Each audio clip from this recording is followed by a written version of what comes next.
अब वक्त आ गया है कि हम अपनी शादी के बारे में सबको बता दें, सबसे पहले दादी को। मैंने फैसला कर लिया है, सबीहा को पुलिस के हवाले नहीं करूंगा। तो मतलब उस औरत ने जो कुछ किया वो सब यूं ही छोड़ दो?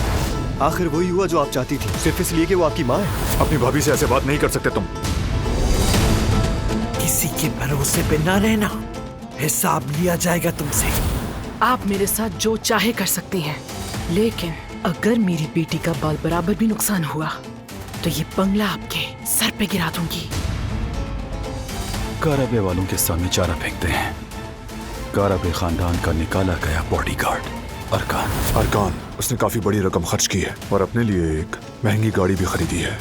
फिक्र न करो, मैं खुद वहां जाऊंगा और उसे ढूंढ कर लाऊंगा मैं। बारान काराबे ने जवाहिर के साथ अपना मुआहिदा खत्म कर दिया है। रिमजी ने बताया कि वो किसी और के हुक्म पे काम कर रहा था, यानी सबीहा के साथ कोई और भी शराकत में है। जंग में शाहिद अक्सर बेकसूर मारे जाते हैं। देखते हैं बारान अपने भाई के हाथों होने वाली मौत का शोक कैसे मनाएगा। अगर बात बारान तक पहुंच गई तो वो जवाहिर से जरूर इसका बदला लेना चाहेगा।